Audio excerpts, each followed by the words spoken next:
اعوذ باللہ من الشیطان الرجیم بسم اللہ الرحمن الرحیم وَإِذْ أَخَذَ اللَّهُ مِيثَاقَ الَّذِينَ أُوتُوا الْكِتَابَ لَتُبَيِّنُنَّهُ لِلنَّاسِ وَلَا تَكْتُمُونَهُ فَنَبَذُوهُ وَرَاءَ ظُهُورِهِمْ وَاشْتَرَوْا بِهِ ثَمَنًا قَلِيلًا فَبِئْسَ مَا يَشْتَرُونَ۔ سورہ آل عمران آیت نمبر 187۔ اللہ تعالیٰ فرماتے ہیں وَإِذْ أَخَذَ اللَّهُ مِيثَاقَ الَّذِينَ أُوتُوا الْكِتَابَ لَتُبَيِّنُنَّهُ لِلنَّاسِ وَلَا تَكْتُمُونَهُ فَنَبَذُوهُ وَرَاءَ ظُهُورِهِمْ وَاشْتَرَوْا بِهِ ثَمَنًا قَلِيلًا فَبِئْسَ مَا يَشْتَرُونَ۔ الفاظ کی تھوڑی لغوی تحقیق کرتے ہیں، اس کے بعد ترجمہ اور تفسیر کی طرف روشنی ڈالی جائے گی۔ آیت میں ہے وَإِذْ، اور جب، اخذ،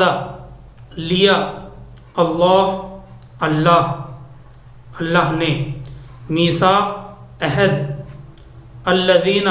وہ لوگ جنہیں، اوت الکتاب، کتاب دی گئی، لتبیننہ، اسے ضرور بیان کر دینا، للناسی، لوگوں کے لیے، ولا تکتمون، اور نہ چھپانا اسے، فنبذوہ، تو انہوں نے اسے پھینک دیا، وراء، پیٹھ پیچھے، اپنی پیٹھ پیچھے، واشتروا بہ، اور حاصل کی اس کے بدلے، ثمناً، قیمت، قلیلاً، تھوڑی، فبئس ما، تو کتنا برا ہے وہ جو یشترون، وہ خریدتے ہیں۔ یہ الفاظ کی لغوی تحقیق ہے۔ آیت کریمہ کا ترجمہ یہ ہے، سورہ آل عمران آیت نمبر 187۔ وَإِذْ أَخَذَ اللَّهُ مِيثَاقَ الَّذِينَ أُوتُوا الْكِتَابَ، اور جب اللہ نے عہد لیا اہل کتاب سے کہ ان کو بیان کرو گے لوگوں کے سامنے، ولا تکتمون، اور اس کو چھپاؤ گے نہیں، پھر پھینک دیا انہوں نے وہ عہد اپنی پیٹھ کے پیچھے، اور خرید لیا اس کے بدلے تھوڑا سا مال، سو کیا ہی برا ہے جو یہ خریدتے ہیں۔ آیت کریمہ کا ترجمہ ہے، اور جب اللہ نے لیا عہد اہل کتاب سے کہ ان کو بیان کرو گے لوگوں کے سامنے اور اس کو چھپاؤ گے نہیں، پھر پھینک دیا انہوں نے وہ عہد اپنی پیٹھ کے پیچھے، اور خرید لیا اس کے بدلے تھوڑا سا مال، سو کیا برا ہے جو یہ خریدتے ہیں۔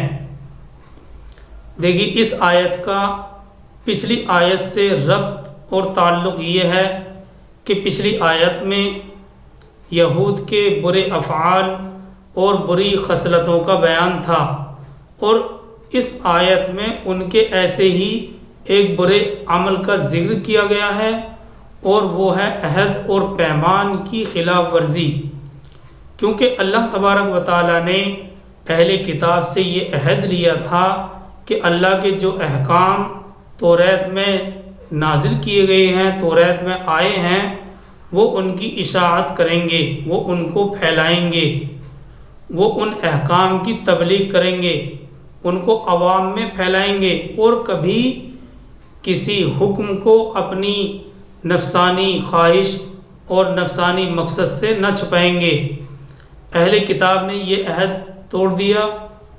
احکامات کو چھپائے، اور پھر دلیری یہ کی کہ اس پر خوشی کا اظہار کیا، اور اپنے اس کام کو تعریف کے قابل سمجھا۔ اس عہد کا ذکر پہلے بھی آیا تھا لیکن تفصیل سے نہیں تھا، اشارتاً بیان کیا تھا۔ اس آیت یعنی سورہ آل عمران آیت نمبر 187 میں اللہ تبارک و تعالیٰ نے تھوڑا تفصیل سے اس عہد کو بیان کیا ہے کہ اللہ تبارک و تعالیٰ نے ان سے عہد اور پیمان لیا تھا، لیکن انہوں نے اس کی خلاف ورزی کی، اس حکم کو توڑ دیا، اور پھر مزید یہ کہ اس پر خوشی کا اظہار کیا، اس پر دلیری یہ کی کہ اس پر خوشی کا اظہار کیا اور اپنے اس کام کو تعریف کے قابل سمجھا۔ تو یہی چیز ہے جو آیت کریمہ کے اندر بیان کی گئی ہے۔ اور دیکھیے یہاں پر یہ بات بھی یاد رکھنی چاہیے کہ یہ صرف اہل کتاب یعنی یہود اور نصارہ کے ساتھ ہی خاص نہیں ہے، بلکہ اس امت میں سے جو کوئی بھی اللہ کے احکام کو چھپائے گا وہ اس وعید میں شامل ہوگا۔ آیت میں صرف یہود و نصارہ، یہ آیت صرف یہود و نصارہ کے ساتھ ہی خاص نہیں ہے، بلکہ اس امت میں سے جو بھی اللہ کے احکامات کو چھپائے گا وہ اس وعید میں شامل ہوگا۔ تو یہ باتیں تو ظاہری آیت کے ظاہری الفاظ سے سمجھ میں آتی ہیں۔ ضمنی طور پر اس آیت نے یعنی سورہ آل عمران آیت نمبر 187 نے ضمنی طور پر نازل ہو کر ہمیں یہ بتلایا کہ علم دین کو چھپانا حرام ہے اور بغیر عمل کیے تعریف کا انتظار کرنا یہ بھی مذموم یعنی برا ہے۔ ان آیتوں میں یعنی آیت نمبر 187 اور اگلی آیت بھی اسی سے متعلق ہے، آیت نمبر 188۔ ان آیتوں میں علماء اہل کتاب کے 2 جرم اور ان کی سزا کا بیان ہے۔ ان آیتوں میں اللہ تبارک و تعالیٰ نے اہل کتاب کے 2 جرم اور ان کی سزا کا بیان کیا ہے، اور یہ کہ ان کو حکم دیا گیا تھا کہ اللہ کی کتاب میں جو احکام آئے ہیں ان کو سب کے سامنے بغیر کمی زیادتی کے بیان کریں گے اور کسی حکم کو چھپائیں گے نہیں، مگر انہوں نے اپنے دنیاوی مقصد کی خاطر اس عہد کی پرواہ نہیں کی، بہت سے احکام کو چھپا لیا۔ اور دوسرا جرم یہ کیا کہ وہ نیک عمل تو کرتے نہیں اور چاہتے ہیں کہ بغیر عمل کیے ان کی تعریف کی جائے۔ دوسرا جرم اللہ تبارک و تعالیٰ نے یہ بیان کیا کہ وہ نیک عمل تو کرتے نہیں ہیں اور چاہتے ہیں کہ بغیر عمل کے ان کی تعریف کی جائے۔ توریت کے احکام کو چھپانے کا واقعہ صحیح بخاری میں حضرت عبداللہ ابن عباس رضی اللہ تعالی عنہ سے اس طرح سے منقول ہے کہ رسول اللہ صلی اللہ علیہ وسلم نے یہود سے ایک بات معلوم کی، کوئی بات ہوگی وہ معلوم کی کہ کیا یہ توریت میں ذکر کی گئی ہے؟ اللہ کے نبی صلی اللہ علیہ وسلم نے فرمایا کیا یہ بات توریت میں ذکر کی گئی ہے؟ ان لوگوں نے اسے چھپا لیا اور جو توریت میں ذکر کیا گیا تھا اس کے خلاف بیان کر دیا اور اپنے اس عمل پر خوش ہوتے ہوئے واپس چلے گئے، اور انہوں نے یہ خیال کیا کہ ہم نے دھوکہ دیا اور بہت اچھا کام کیا۔ تو اس واقعے سے متعلق یہ آیت کریمہ نازل ہوئی جس میں ان لوگوں کے لیے وعید ذکر کی گئی ہے۔ یہ واقعہ صحیح بخاری میں حضرت عباس رضی اللہ تعالیٰ عنہ سے منقول ہے کہ رسول اللہ صلی اللہ علیہ وسلم نے ایک بات معلوم کی یہود سے کہ یہ توریت میں ذکر کی گئی ہے، ان لوگوں نے اسے چھپا لیا اور جو توریت میں نہیں تھا اس کے خلاف، جو توریت میں تھا اس کے خلاف بیان کر دیا اور اپنے اس عمل پر خوش ہوتے ہوئے واپس ہوئے۔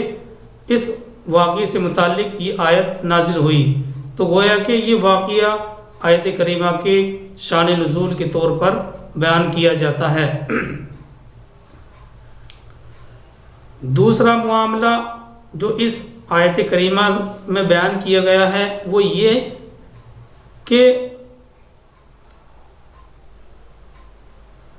نہ کیے ہوئے عمل پر تعریف کا خواہش مند ہونا، نہ کیے ہوئے عمل پر تعریف کا خواہش مند ہونا، کام تو کیا نہیں اوپر سے تعریف کے وہی چاہ رہے ہیں کہ ہماری تعریف ہو۔ اصل میں منافقین کا ایک طرز عمل یہ بھی تھا کہ جب کسی جنگ کا موقع آیا کرتا تھا تو بہانہ بنا کر گھر میں بیٹھ جایا کرتے تھے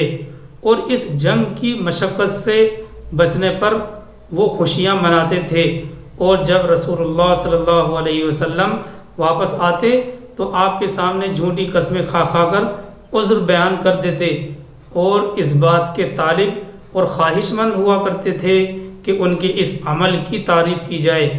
بخاری کی وضاحت اسی طرح سے ہے جو آپ کے سامنے بیان کی گئی ہے۔ بہرحال قرآن نے ان دونوں چیزوں پر ان کی مذمت فرمائی ہے، جس سے یہ معلوم ہوا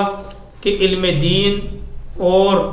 احکام خدا اور رسول کو چھپانا حرام ہے۔ مگر یہاں پر یہ بھی یاد رکھنا چاہیے کہ یہ حرمت جو بیان کی گئی ہے، یہ حرام ہونا جو بیان کیا گیا ہے، اسی طرح کے چھپانے کی، یہ جو حرمت بیان کی گئی ہے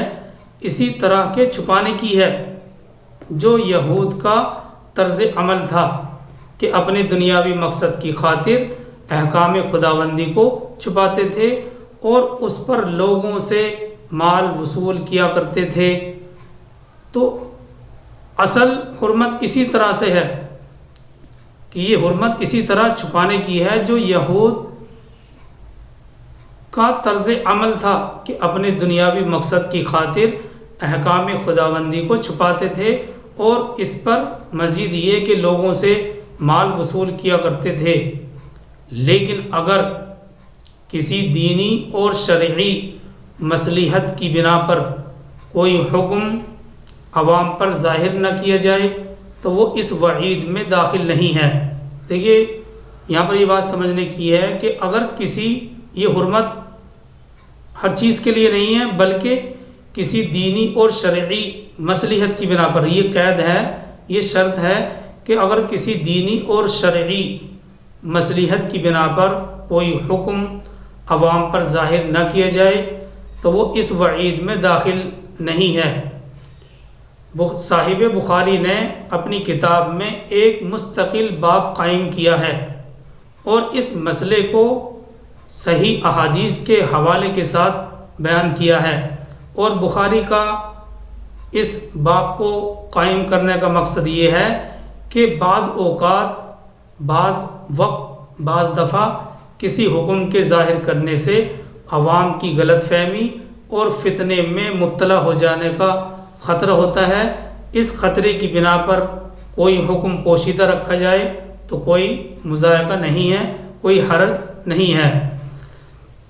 تو بہرحال یہ چیز اس سے الگ ہے۔ اصل جو حرمت ہے وہ اسی طرح کے چھپانے کی ہے جو کہ یہود کا طرز عمل تھا، یعنی اپنے دنیاوی مقصد کی خاطر احکام خداوندی کو چھپا لینا اور اس پر مال وصول کر لینا، یہ سراسر غلط ہے۔ لیکن اگر کسی دینی شرعی مصلحت کی بنا پر کوئی حکم عوام پر ظاہر نہ کیا جائے تو وہ اس وعید میں داخل نہیں ہے۔ اور الحمدللہ بخاری نے اس سلسلے میں ایک مستقل باب قائم کر کے احادیث، صحیح احادیث کے ذریعے سے اس مسئلے کو سمجھانے کی کوشش کی ہے۔ دوسرا مسئلہ نیک عمل۔ دیکھیے اسلام میں نیک عمل پر تعریف کے سلسلے میں یہ ہے کہ اسلام میں اگر کوئی شخص نیک عمل کرے اور اس پر تعریف کا خواہش مند ہو تو یہ بھی قواعد شرعیہ کی روح سے برا ہے اور اس کو پسند نہیں کیا گیا، اور نہ کرنے کی صورت میں تو اور بھی زیادہ برا ہوگا۔ جب اسلام نے اس بات کی اجازت نہیں دی کہ تم کوئی بھی نیک عمل کرو اس لیے تاکہ لوگ میری تعریف کریں، اس کا خواہش مند ہونا یہ بھی قواعد شرعیہ کی روح سے برا ہے، اور نہ کرنے کی صورت میں تو یہ اور بھی زیادہ برا ہو جائے گا۔ تو یہ سب وضاحت ہے جو آیت کریمہ سے سمجھ میں آتی ہے۔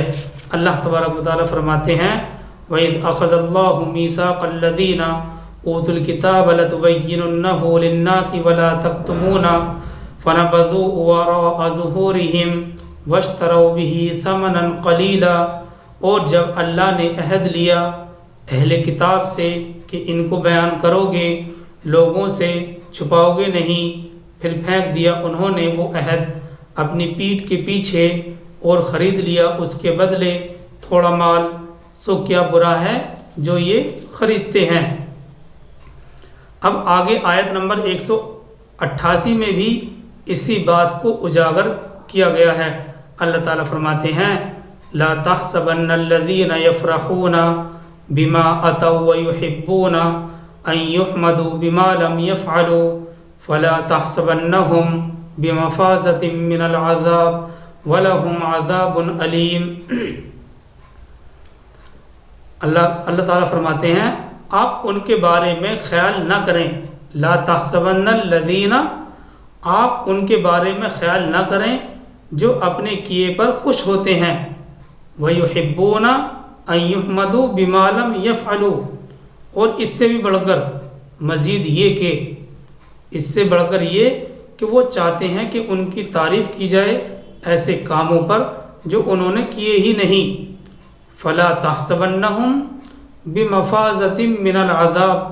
تو آپ ان کے بارے میں یہ خیال نہ کریں کہ وہ عذاب سے بچ جائیں گے، وَلَهُمْ عَذَابٌ عَلِيمٌ، اور ان کے لیے دردناک عذاب ہے۔ یعنی وہ لوگ ایسے ہیں کہ اگر کبھی بھلائی کا کوئی کام کر لیتے ہیں یا کسی کو کچھ دے دیا کرتے ہیں تو اس پر بہت اتراتے ہیں اور اگڑتے ہیں کہ ہم نے یہ سب کر لیا ہے۔ تو بہرحال یہ دو آیتیں ہیں آپ کے سامنے، آیت نمبر 187 اور آیت نمبر 188، سورہ آل عمران آیت 187 اور 188۔ دیکھیے مزے کی بات یہ ہے کہ اس آیت یعنی آیت 187 میں جس عہد کا اللہ تبارک و تعالیٰ نے قرآن مجید میں ذکر کیا ہے، اس کا ذکر جگہ جگہ بائبل میں بھی آیا ہے۔ خاص طور پر کتاب استثناء میں حضرت موسیٰ علیہ السلام کی جو آخری تقریر نقل کی گئی ہے، اس میں تو وہ بار بار بنی اسرائیل سے عہد لیتے ہیں کہ جو احکام میں نے تم کو پہنچائے ہیں انہیں اپنے دل پر نقش کر لینا، اپنی آئندہ نسلوں کو سکھانا، گھر بیٹھے اور راہ چلتے اور لیٹے بیٹھتے ہر وقت ان کا چرچا کرنا، اور اپنے گھروں پر، اپنے گھروں کی چوکھٹوں پر اور اپنے گھر کے گیٹوں پر ان کو لکھ دینا۔ اور پھر آخری وصیت میں انہوں نے تاکید کی موسیٰ علیہ السلام نے کہ فلسطین کی سرحد میں داخل ہونے کے بعد پہلا کام یہ کرنا کہ کوہ ایبال پر بڑے بڑے پتھر گاڑ دینا، بڑے بڑے پتھر نصب کر کے توریت کے احکام ان پر لکھ دینا۔ یہ بائبل کی عبارت ہے جس کا اردو میں ترجمہ کیا گیا ہے۔ چونکہ مفسرین نے اس کو اس جگہ نقل کیا ہے اس لیے ہم نے آپ کے سامنے اس کو بیان کیا۔ تو بائبل میں بھی اس عہد کا بار بار تذکرہ ملتا ہے، تو اس سے الحمدللہ قرآن کریم کی اس آیت کی اور زیادہ تصدیق ہو جاتی ہے۔ اب دیکھیے تو ان آیتوں میں جہاں یہ سب وضاحت جو آپ کے سامنے رکھی گئیں، یہ سب وضاحت معلوم ہوتی ہے، وہیں اس آیت سے اس امت کے علماء کے لیے بھی ایک سبق ہے۔ جہاں یہ بہت ساری باتیں معلوم ہوتی ہیں، وہیں اس آیت میں اس امت یعنی امت محمدیہ کے علماء کے لیے بھی ایک سبق ہے کہ وہ ان بنی اسرائیل کی طرح نہ کریں، ورنہ ان کو بھی وہی سزا ملے گی جو ان کو ملی تھی۔ علماء حضرات کو چاہیے، جو اس امت کے علماء ہیں ان کو چاہیے کہ ان کے پاس جو بھی نفع دینے والا علم ہو، جس سے لوگ نیک عمل پر جم سکتے ہوں، اسے پھیلاتے رہیں، اسے چھپائے نہیں، اس کی تبلیغ کرتے رہیں، اس کی اشاعت کرتے رہیں۔ حدیث شریف میں ہے جس شخص سے علم کا کوئی مسئلہ پوچھا جائے، اللہ کے نبی صلی اللہ علیہ وسلم فرماتے ہیں جس شخص سے علم کا کوئی مسئلہ پوچھا جائے اور وہ اسے چھپا لے تو قیامت کے دن اسے آگ کی لگام پہنائی جائے گی۔ اسی طرح بخاری اور مسلم کی حدیث میں ہے کہ جو کوئی جھوٹا دعویٰ کر کے زیادہ مال کمانا چاہے تو اللہ تبارک و تعالیٰ اس کا مال کم کر دے گا۔ اللہ کے نبی صلی اللہ علیہ وسلم فرماتے ہیں کہ جو کوئی جھوٹا دعویٰ کر کے زیادہ مال کمانا چاہے تو اللہ تبارک و تعالیٰ اس کا مال کم کر دے گا۔ دیکھیے ایک صحابی ہیں